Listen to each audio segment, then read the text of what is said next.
नमस्कार दोस्तों, मैं सुनील कुमार सुमन आप लोगों को अपने चैनल पंचायती राज एक्टिविस्ट सुनील सुमन में स्वागत करता हूं। दोस्तों, आज मैं बिहार सरकार की अति महत्वाकांक्षी योजना 7 निश्चय अंतर्गत हर घर नल का जल के बारे में आपसे चर्चा करूंगा कि कितना उपयोगी यह योजना रहा, इसका पक्ष विपक्ष क्या है। तो चलिए दोस्तों, शुरू करते हैं शुरुआत से। दोस्तों, बिहार सरकार की महत्वाकांक्षी योजना, जिसके बारे में सरकार ने एक प्रारूप तय किया कि हर घर नल जल योजना को क्रियान्वित करने के लिए वार्ड विकास समिति के गठन का प्रस्ताव लाया, जो कानूनी अड़चनों के कारण इसमें 1 वर्ष से अधिक समय लग गया है। बाद में सरकार ने इसे क्रियान्वित करने के लिए वार्ड क्रियान्वयन एवं प्रबंधन समिति के गठन का प्रस्ताव पारित किया और उस प्रक्रिया में पंचायत के सभी वार्डों में वार्ड क्रियान्वयन प्रबंधन समिति के गठन की प्रक्रिया अपनाई गई। इसके उपरांत इसे शुरू करने में जो सरकार का निर्देश था कि अनुसूचित जातियों की संख्या वाले बहुलता के वार्डों से इस कार्य को शुरू किया जाए। मैं पहले भी बताया कि कानूनी व्यवधानों के कारण, कोर्ट में मामला लंबित रहने के कारण 1-1.5 वर्षों तक धरातल पर यह योजना उतर नहीं पाई। बाद के दौर में ग्राम पंचायत दिघड़ा, जिसमें 14 वार्ड हैं, 2 वार्ड को पीएचडी के द्वारा क्रियान्वित किया जाना था। वार्ड संख्या 12 और वार्ड संख्या 6। अन्य 12 वार्डों में पंचायती राज संस्थाओं के माध्यम से वार्ड क्रियान्वयन एवं प्रबंधन समिति के देखरेख में कार्य को कराया जाना था। बाद के दौर में प्रखंड कार्यालय से जो सूची प्राप्त हुई, उसमें वार्ड संख्या 6 को पंचायती राज से कराने का निर्देश प्राप्त हुआ और 5 को पीएचडी से। इस दौर में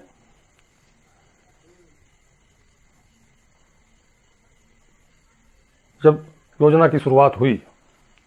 तो वार्ड संख्या 9 में 14,82,000 की प्राक्कलित राशि से वहाँ कार्य प्रारंभ किए गए और बाद में वहाँ नलों की संख्या ज़्यादा थी तो पूरक राशि भी दी गई और बेहतर काम वहाँ हुआ।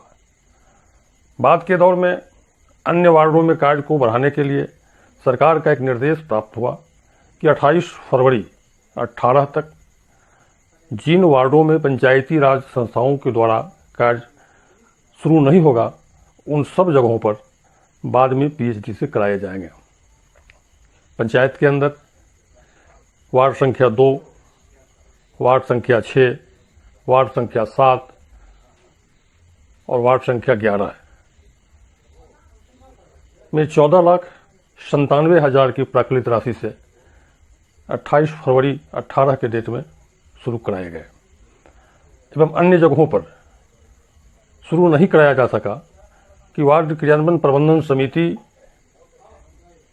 का तब तक कहीं खाता नहीं खुला था, कहीं सचिव का चयन मापदंड से अलग हो गया था और कतिपय प्रतिनिधि के विकास के प्रति उदासीनता और पंचायत के अंदर पक्ष विपक्ष की राजनीति के कारण अन्य वार्डों के कार्य पीएचडी के द्वारा संचालित किए गए। मैं स्पष्ट करना चाहता हूं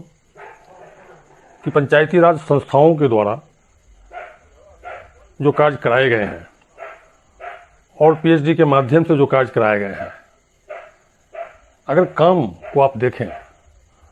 तो एक तरफ पंचायती राज संस्थाओं से दुगुनी राशि पीएचडी को दी गई है और उनके द्वारा जो कार्य कराए गए हैं और पंचायत के द्वारा जो कार्य कराए गए हैं, मैं इसलिए पहले भी इस चैनल के माध्यम से रखा कि पक्ष विपक्ष ये मैं आप पर, आम जन पर छोड़ता हूं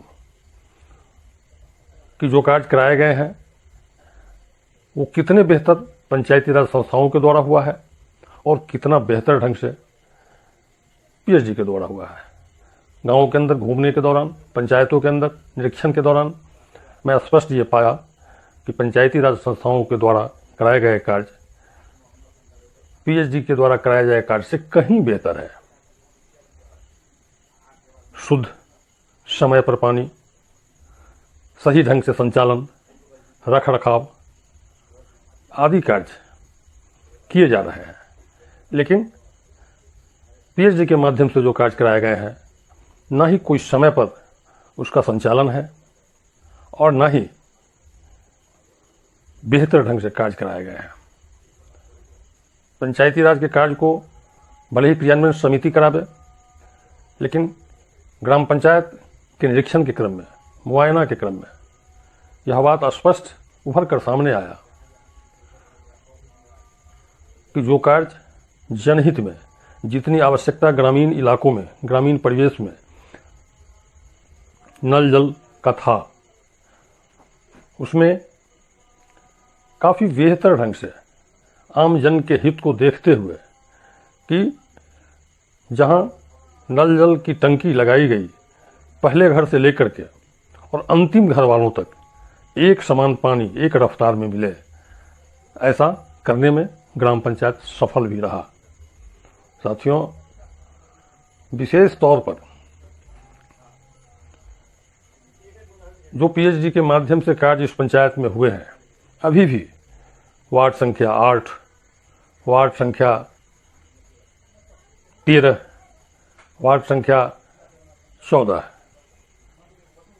में क्षतिग्रस्त हैं और 13 और 8 में, 10 में आधी आबादी भी अभी पानी से वंचित है। और ग्राम पंचायत का बार बार पत्राचार, जिले की समीक्षा बैठकों में इस रिपोर्टिंग को रखा जाता है, फिर भी अब तक पीएचडी द्वारा संचालित 3 वार्डों में ये सैकड़ों परिवारों को पानी मुहैया अनुपलब्ध है। समान रूप से तुलनात्मक अगर आप देखेंगे तो इसकी शुरुआत, 7 निश्चय की शुरुआत बिहार सरकार के द्वारा जब प्लानिंग किया जा रहा था, तो मैं थोड़ा पीछे चलना चाहूँगा कि इससे पूर्व दिघरा ग्राम पंचायत के सहयोग से आगा खान ग्राम समर्थन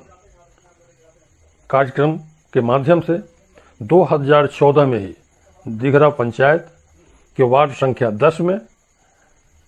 इसी तरह का नल जल का एक वार्ड में संचालन किया गया था, जो वार्ड का मुसहरी मोहल्ला है। और सरकार के कई एक प्रतिनिधि, खुद मुख्य सचिव इस पंचायत में आए थे और 2014 में ग्रामीणों के सहयोग से और आगा खान ग्राम समर्थन कार्यक्रम के नेतृत्व में उस कार्य को मुआयना किया गया, जिसमें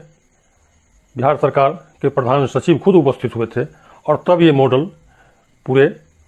बिहार में लागू किया गया। पूसा के अंदर दिघरा पंचायत में और इसी प्रखंड के मिल्की में 2014 में ही किया गया था। तो इस मायने में पंचायत के अंदर नल जल जो अभी आधा अधूरा पीएचडी के माध्यम से है,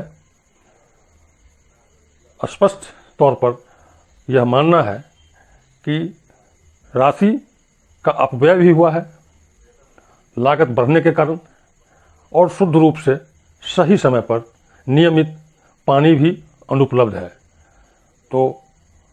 समुदाय के नेतृत्व में वार्ड क्रियान्वयन एवं प्रबंधन समिति के द्वारा 7 निश्चय अंतर्गत हर घर नल का जल को सफलतापूर्वक आम जन के लिए हम जन उपयोगी बना पाए हैं। अब मैं चाहूँगा इस चैनल के माध्यम से कि आपके द्वारा भी इस पर बातें आनी चाहिए तो मैं चाहूँगा कि जिस मॉडल को पूरे बिहार में लागू किया गया, जिसके बिहार प्रदेश के प्रधान सचिव खुद इस पंचायत के अंदर आए और आकलन किए, कई एक विदेशी टीम भी आई वार्ड संख्या 10 भैरवपट्टी मुसहरी में, और उस कार्य को हम लोग सफलतापूर्वक जन उपयोगी बना पाए। अब हम आप सबों का भी फीडबैक अपने चैनल के माध्यम से चाहूँगा कि आवे, ताकि और हम इसे कितने बेहतर ढंग से संचालित कर पाएँ, कितने बेहतर ढंग से जो जल की बर्बादी हो रही है हम उसे रोक पाएँ, और जल की बर्बादी के कारण पर्यावरण पर भी असर पड़ता है। तो साथियों, इन्हीं शब्दों के साथ आपका शुक्रिया।